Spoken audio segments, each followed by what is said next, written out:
In the spring of 1945, just weeks after the end of the Second World War in Europe, Allied art crime investigators were working in a salt mine in Austria, cataloging a massive, hidden trove of art that had been looted by the high-ranking Nazi leader, Hermann Göring.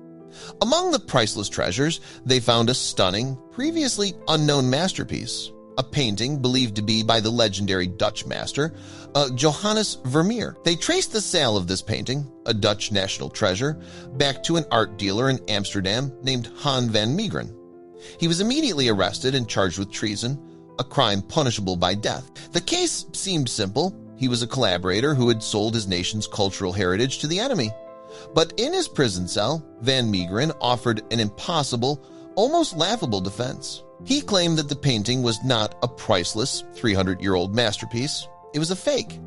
And he knew this because he was the one who had painted it. This is the incredible true story of Han van Meegeren, the brilliant forger who, to save his own life, had to prove that he had swindled the Nazis. But before we start our story, smash that like button, make sure you're subscribed, and hit that notifications bell so you won't miss any of our new, incredible stories. To understand the genius of Han van Meegeren's crime, we must first understand the genius of the artist he chose to imitate, Johannes Vermeer. Vermeer, who worked in the city of Delft in the 17th century during the Dutch Golden Age, is one of the most revered and mysterious painters in all of art history. He's known as the Sphinx of Delft because so little is known about his life, and he produced an incredibly small number of paintings. Today, only about 34 of his works are confirmed to exist. This extreme rarity, combined with his almost supernatural mastery of light and color, makes his paintings among the most valuable and sought after in the world. For centuries, his work was largely forgotten, but in the late 19th and early 20th centuries, he was rediscovered by the art world, and a near-fanatical obsession with his work began. The discovery of a new, previously unknown Vermeer became the ultimate dream of every art historian and collector. It was this fertile ground of rarity and obsession that our story's protagonist, Han van Meegeren, decided to exploit. Van Meegeren was a skilled and talented painter in his own right, born in 1889. He was a master of the classical techniques of the Dutch Golden Age, but he was working in an era, the early 20th century, that was dominated by the new, exciting movements of modern art, cubism, surrealism, and abstraction. The art critics of his day dismissed his traditional, realistic style as old-fashioned and uninspired. This rejection filled Van Meegeren with a deep and bitter resentment. He believed he was a genius, and he became obsessed with the idea of getting the ultimate revenge on the art world critics who had scorned him. His plan was audacious. He would not just copy an existing masterpiece. He would create a brand new, lost masterpiece by one of the great Dutch masters. A painting so perfect, so technically brilliant, and so emotionally resonant that the very same experts who had dismissed him would be forced to hail it as a work of genius. He chose the most difficult and most valuable target of all, Vermeer. What followed was a descent into a world of incredible, obsessive, and scientific artistry. To create a perfect forgery, Van Meegeren knew he had to defeat not just the eyes of the art critics, but the tools of future scientists. He dedicated years of his life to a process of methodical, almost maniacal preparation. For his paints, he refused to use modern, tube-based pigments. Instead, he did what the old masters did. He bought the raw, period-correct minerals, lapis lazuli for his blues, lead tin yellow for his yellows, and hand-ground them himself, mixing them with oil in the traditional way. But his greatest and most ingenious innovation was solving the problem of age. A 300-year-old oil painting is rock hard. A modern oil painting, even after a few years, is still relatively soft. If an expert were to test his forgery with a swab of alcohol or turpentine, the modern paint would dissolve, and the forgery would be instantly revealed. Van Meegeren needed to find a way to artificially harden his paint, to make it behave as if it had been drying for centuries. After years of experimentation, he found his secret ingredient. He mixed his hand-ground pigments, then, after he had finished his painting, he would place it in a custom-built oven and bake it at a temperature of over 100 degrees Celsius. This process hardened the bakelite resin, making the paint layer as brittle and as chemically resistant as a genuine 17th century masterpiece. It was a stroke of pure, devious genius. He had defeated the chemical tests. In 1937, after years of secret work, He was ready. He unveiled his masterpiece. It was not a copy of an existing Vermeer, but an entirely new work, a religious scene titled The Supper at Emmaus, painted in what he claimed was an early, previously unknown style of the master. He presented it to the art world through a series of intermediaries. The reaction was exactly what he had dreamed of. The critics were ecstatic. The world's most renowned authority on Dutch painting, the failed artist, had done it. He had fooled them all. He was now secretly rich, and he had achieved his ultimate revenge. But his greatest triumph was about to become his most dangerous liability. The year was 1940. The armies of Nazi Germany were sweeping across Europe, and the highest-ranking Nazis were the most ruthless and obsessive art collectors in history. As the Nazi war machine rolled across Europe, the Netherlands fell in 1940.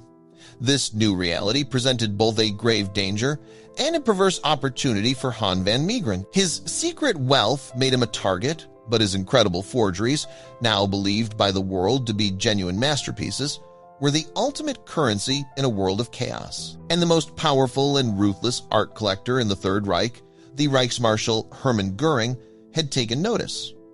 Göring was not just a military leader. He was a vain and voracious predator of art. He used his immense power to loot and extort hundreds of priceless masterpieces from museums and Jewish collectors across occupied Europe to fill his lavish estate, Karenhall. When Göring learned of the newly discovered Vermeers that had come onto the market, he became obsessed with acquiring one. Van Meegeren, knowing that a direct sale to a high-ranking Nazi was dangerous, sold another one of his Vermeer forgeries, a painting titled Christ with the Adulteress, through a series of intermediaries. The painting eventually made its way to Göring, who was so thrilled with his new masterpiece that he traded an incredible 137 other looted paintings for it. Han van Meegeren, the failed artist, had just successfully swindled the second most powerful man in Nazi Germany. It was the most audacious and ironic con of his career. We now jump to the spring of 1945. The war is over. Europe is in ruins. A special Allied unit, the Monuments Men, is undertaking the monumental task of finding and recovering the millions of artworks looted by the Nazis. In a salt mine in Austria, they discover Göring's hidden personal collection. And among the treasures, they find the magnificent Christ with the Adulteress. The Allied investigators, believing it to be a genuine Vermeer and a priceless piece of Dutch cultural heritage, in May of 1945, the Dutch authorities, acting on the information from the Allies, arrested Han van Meegeren. He was charged with collaboration and treason. The accusation was simple and damning. He had sold a Dutch national treasure to the enemy. It was a crime punishable by death. In his prison cell, van Meegeren was faced with a terrible and bizarre dilemma. If he kept his secret, if he maintained that the paintings were real, he would be executed as a traitor. But if he confessed that he was a forger, he would be admitting to a lesser crime of fraud, and he might save his life. But it would mean destroying his own secret legacy, admitting to the world that he was a brilliant con man, not a genius artist. He chose life. He confessed. He told the stunned investigators the entire unbelievable story. The great expert, Abraham Bredius, who had authenticated his work, would be professionally ruined and humiliated. The authorities were convinced that van Meegeren was simply a desperate traitor, spinning a wild, unbelievable lie to escape the gallows. The situation had reached a stalemate. And so, the Dutch court arranged one of the most unusual and dramatic trials in legal history. They decided to put his claim to the ultimate test. If he was truly the master forger he claimed to be, he would have to prove it. Under the full supervision of the court, a panel of experts and journalists, Han van Meegeren was given a 17th century canvas, a set of hand-ground, period-correct pigments, including his secret ingredient, bakelite resin. His task? To paint one last lost masterpiece. To forge a new Vermeer in front of their very eyes. For the next 2 months, from a guarded room, the master forger put on the performance of his life. He painstakingly painted his final masterpiece, a work titled Jesus Among the Doctors. The experts watched his every move, documenting his unique and ingenious techniques. When the painting was complete, it was a stunning work, a perfect imitation of the style and mood of the paintings he had already sold. The evidence was now undeniable. At the same time, a team of international scientists conducted chemical tests on the other paintings, including The Supper at Emmaus and Göring's Christ with the Adulteress. Han van Meegeren was telling the truth. The verdict was a sensation. The charges of treason were dropped, He was convicted of the lesser crime of fraud and sentenced to a token 1 year in prison. And overnight, Han van Meegeren's public image was transformed. He had used his art as a weapon, his genius for deception as an act of patriotic defiance. He passed away from a heart attack just a month after his conviction, before he could ever serve his prison sentence. His story remains one of the most complex and fascinating in the history of art.